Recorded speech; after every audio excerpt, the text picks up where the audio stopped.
respetables cancilleres y representantes de países hermanos de nuestra América. Agradezco la presencia de Isabel Allende, gran escritora chilena que nos acompaña en este acto para homenajear al libertador Simón Bolívar, recrear su proyecto de unidad entre los pueblos de América Latina y el Caribe y apoyarnos en la historia para enfrentar mejor el presente y el porvenir. Amigas y amigos todos, nacido en 1783, exactamente 30 años después que Miguel Hidalgo, Simón Bolívar decidió desde muy joven luchar por causas grandes, nobles y justas, como el propio Hidalgo y como José María Morelos y Pavón, los padres de nuestra patria. El libertador Bolívar reunía virtudes excepcionales. Simón Bolívar es un vivo ejemplo de cómo una buena formación humanista puede sobreponerse a la indiferencia o a la comodidad de quienes provienen de cuna fina. Bolívar pertenecía a una familia acomodada de hacendados, pero desde niño fue educado por Simón Rodríguez, un pedagogo y reformador social que lo acompañó en su formación hasta que alcanzó un elevado grado de madurez intelectual y de conciencia. En 1805, con apenas 22 años, en el Monte Sacro de Roma, jura en presencia de su maestro y tocayo no dar descanso a su brazo ni reposo a su alma hasta que haya logrado libertar al mundo hispanoamericano de la tutela española. Al igual que su padre, tenía vocación militar, pero al mismo tiempo era un hombre ilustrado y, como solía decirse, de mundo, pues viajó mucho por Europa, vivió o visitó España, Francia, Italia, Inglaterra, hablaba francés, sabía de matemáticas, de historia, de literatura, pero no solo era un hombre de pensamiento, era también un hombre de acción. Conocía el arte de la guerra y era al mismo tiempo un político con vocación y voluntad transformadora. Sabía de la importancia del discurso, de la fuerza de las ideas, de la eficacia de las proclamas y era consciente de la gran utilidad del periodismo y de la imprenta como instrumentos de lucha. Conocía el efecto que causaba la promulgación de leyes en beneficio del pueblo y, sobre todo, valoraba la importancia de no rendirse, de la perseverancia y de no perder nunca la fe en el triunfo de la causa por la que se lucha en bien de los demás. En 1811, Bolívar se incorpora al ejército anticonstitucionalista, anticolonialista, bajo las órdenes de Francisco de Miranda, precursor del movimiento independentista. Poco después, ante titubeos de este militar, Bolívar toma el mando de las tropas y en 1813 inicia la liberación de Venezuela. Poco antes, como escribe Manuel Pérez Vila, uno de sus biógrafos, los pueblos lo empezaron a llamar libertador.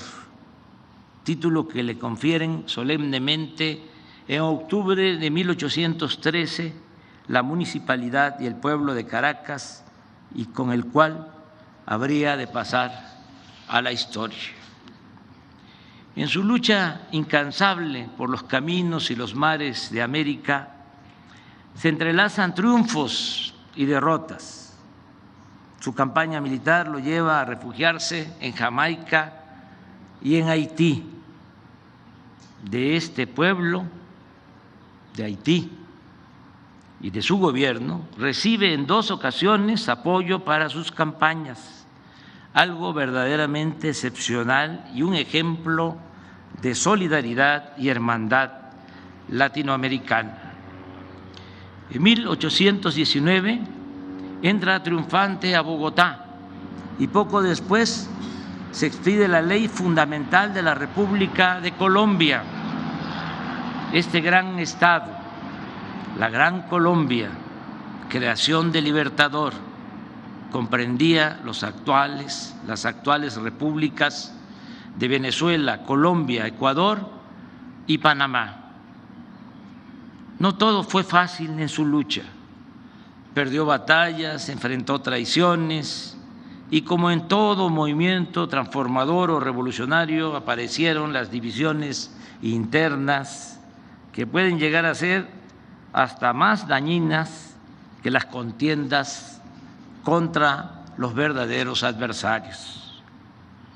En la lucha para liberar a los pueblos de nuestra América, Bolívar contó con el gran apoyo del general Antonio José de Sucre, y en 1822 se encontró en Guayaquil, Ecuador, con el general José de San Martín, otro ilustre titán de la independencia sudamericana. En ese entonces se constituyó la República Bolívar, hoy Bolivia, y se consuma la independencia de Perú. Por cierto, en la costa de este país, a principios de 1824, Bolívar se enferma y, a pesar de las malas noticias por traiciones y derrotas, se cuenta que desde el butaque, la silla donde estaba sentado, surgió la famosa exclamación: triunfar. Esta anécdota la hizo poesía el maestro Carlos Pellicer, quien lo admiraba con intensidad y vocación. Dice el verso: señor don Joaquín Mosquera, de cierta villa llegaba, apióse de su mula y al Libertador buscara, vieja silla de baqueta en la pared reclinada de una miserable casa, sobre de ella el cuerpo triste de Bolívar descansaba. Abrazóle don Joaquín con muy corteses palabras, el héroe del mundo nuevo apenas sí contestaba. Luego que el señor Mosquera las penas enumerara, le preguntó a don Simón: ¿y ahora qué va usted a hacer? Triunfar. El Libertador respondió con loca fe, y fue sólido silencio de admiración y de espanto. Luego de este aciago momento, el Libertador vivió muchos otros de igual desdicha. El último tramo de su existencia está marcado por las constantes divisiones en las filas liberales, que llevaran incluso a que en vísperas de su muerte Venezuela se proclamara Estado independiente de la Gran Colombia. El 17 de diciembre de 1830, el gran libertador Simón Bolívar cerró los ojos y ya no despertó. Pero como los grandes hombres cierran los ojos y se quedan velando, no se mueren del todo. La lucha por la integridad de los pueblos de nuestra América sigue siendo un bello ideal. No ha sido fácil volver realidad ese hermoso propósito. Sus obstáculos principales han sido el movimiento conservador de las naciones de América, las rupturas en las filas del movimiento liberal y el predominio de Estados Unidos en el continente. No olvidemos que casi al mismo tiempo que nuestros países se fueron independizando de España y de otras naciones europeas, fue emergiendo en este continente la nueva metrópoli de dominación hegemónica. Durante el difícil periodo de las guerras de independencia, inaugurado por lo general alrededor de 1810, los gobernantes estadounidenses, con óptica enteramente pragmática, siguieron los acontecimientos con sigiloso interés.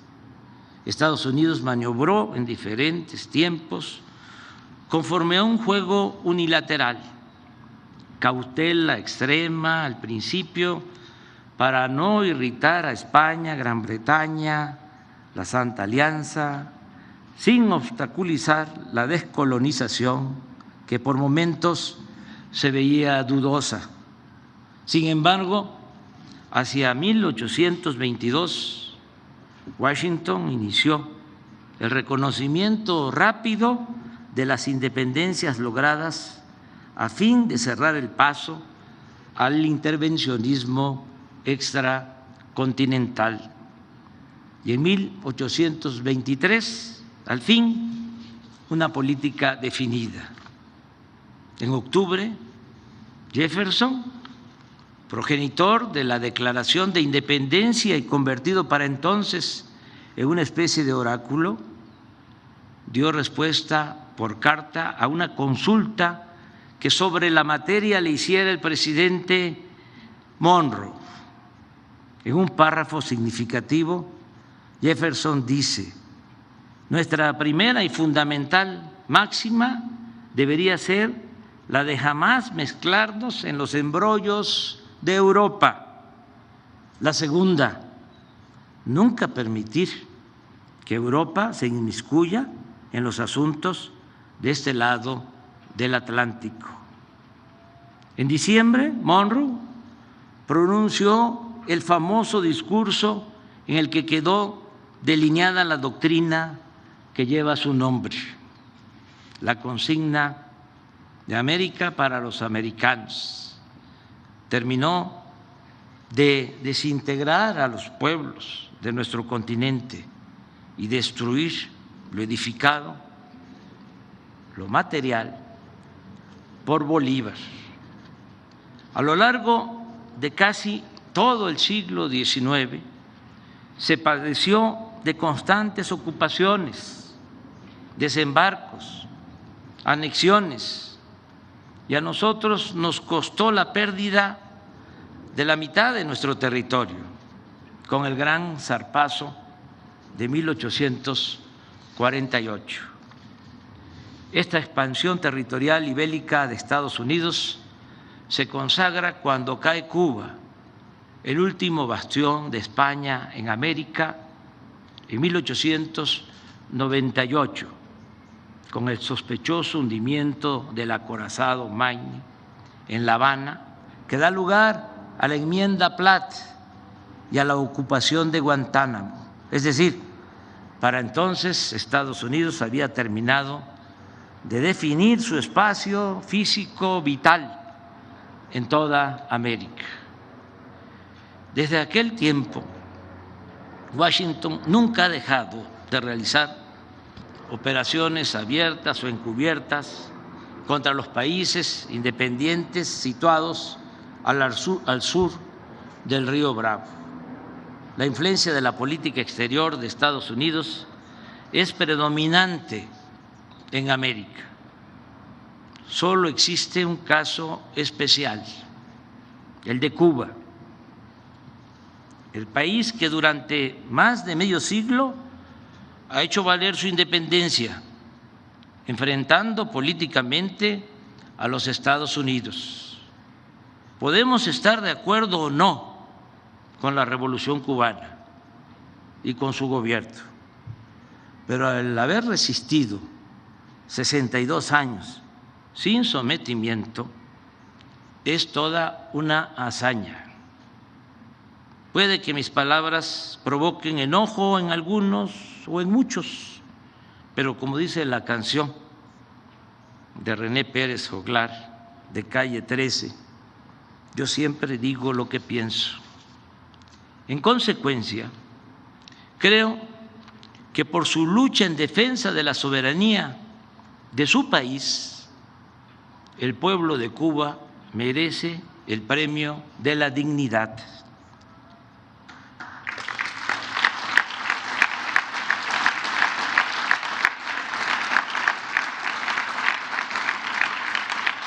Y esa isla debe ser considerada como la nueva Numancia por su ejemplo de resistencia.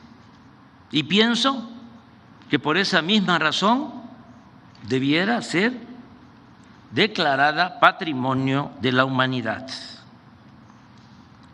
Pero también sostengo que ya es momento de una nueva convivencia entre todos los países de América, porque el modelo impuesto hace más de 2 siglos está agotado, no tiene futuro ni salida, ya no beneficia a nadie.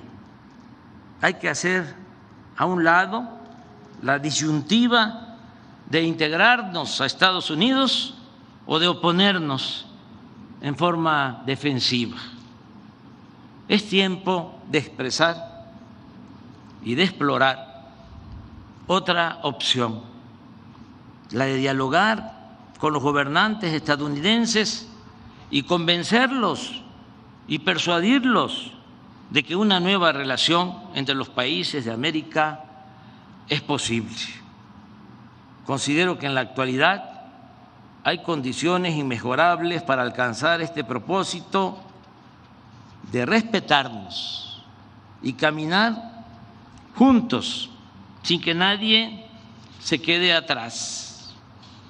En este afán pueda que ayude nuestra experiencia de integración económica con respeto a nuestra soberanía que hemos puesto en práctica en la concepción y en la aplicación del Tratado Económico y Comercial con Estados Unidos y Canadá. Obviamente no es poca cosa tener de vecino a una nación como Estados Unidos. Nuestra cercanía nos obliga a buscar acuerdos y sería un grave error ponernos con Sansón a las patadas. Pero al mismo tiempo tenemos poderosas razones para hacer valer nuestra soberanía y demostrar con argumentos, sin balandronadas, que no somos un protectorado, una colonia o su patio trasero.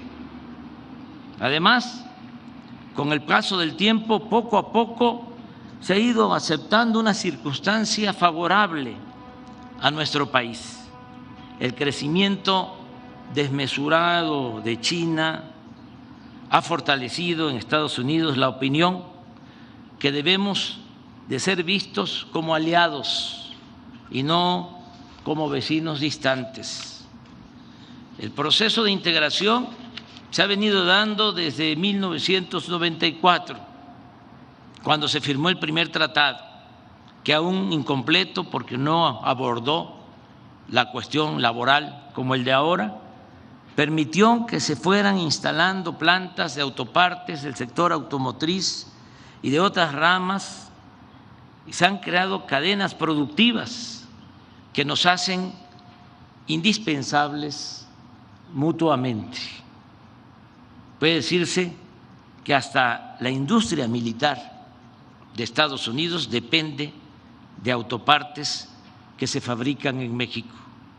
Esto no lo digo con orgullo, sino para subrayar la interdependencia existente.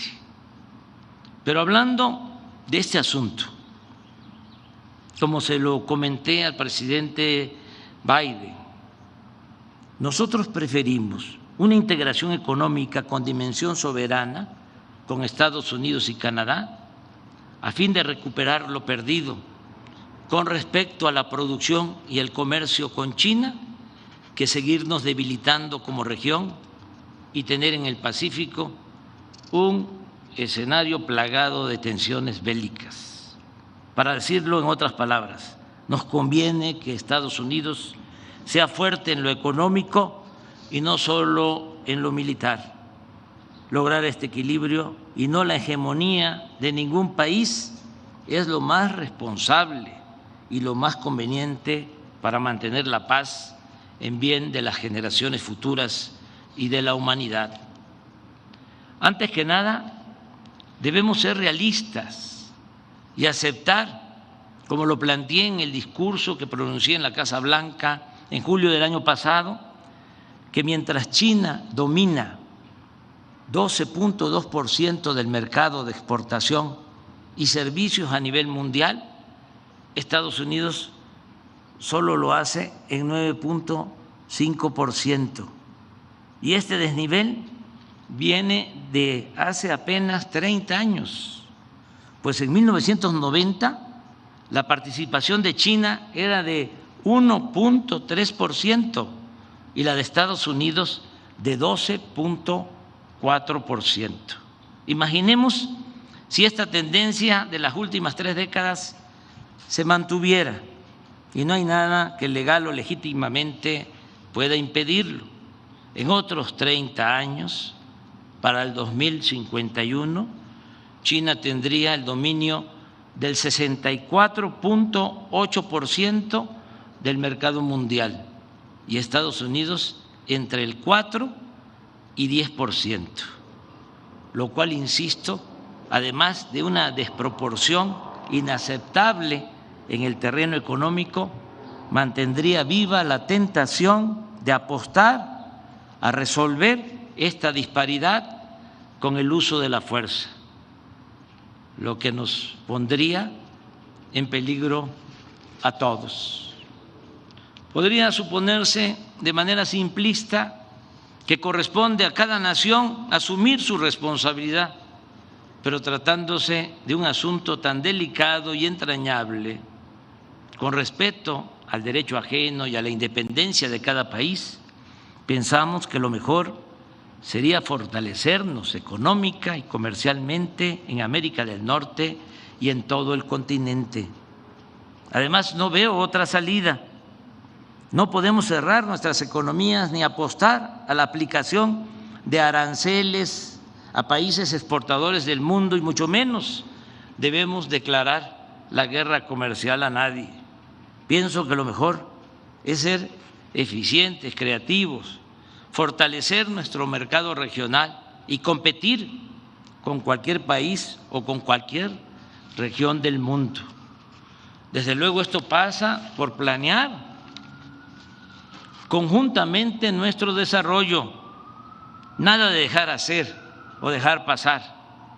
Deben definirse de manera conjunta objetivos muy precisos, por ejemplo, dejar de rechazar a los migrantes, jóvenes en su mayoría, cuando para crecer se necesita de fuerza de trabajo que en realidad no se tiene con suficiencia ni en Estados Unidos ni en Canadá. ¿Por qué no estudiar la demanda de mano de obra y abrir ordenadamente el flujo migratorio?